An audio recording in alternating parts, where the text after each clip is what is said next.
Pemuda warga di dua desa yang ada di Kabupaten Goa, Sulawesi Selatan, tawuran dengan menggunakan batu serta anak panah.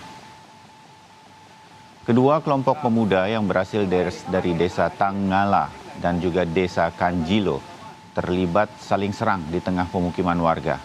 Mereka berkelahi dengan menggunakan batu serta anak panah. Akibatnya sejumlah kaca jendela rumah warga di sana rusak usai terkena lemparan batu. Aparat kepolisian berhasil mengamankan 4 orang pemuda pelaku tawuran.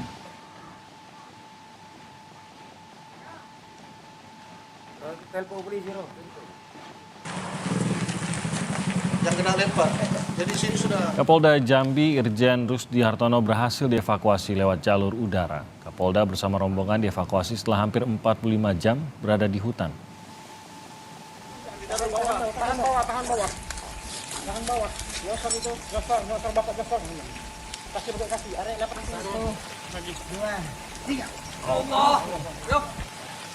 Kapolda Jambi dan rombongan akhirnya berhasil dievakuasi dari lokasi pendaratan darurat helikopter di Kabupaten Kerinci, Jambi.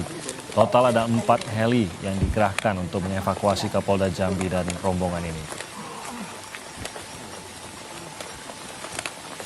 Ya, lain dulu. Makanan ya. Kita geser ke atas dulu. Geser ke atas dulu.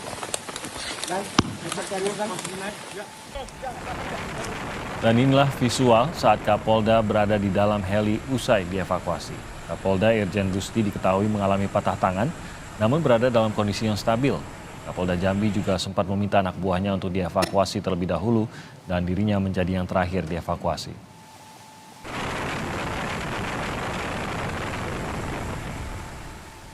TNI Angkatan Udara membantu evakuasi Kapolda Jambi beserta rombongan dengan mengerahkan 1 heli Super Puma yang diberangkatkan dari Lanut Rusmin Nuryadin di Pekanbaru Riau.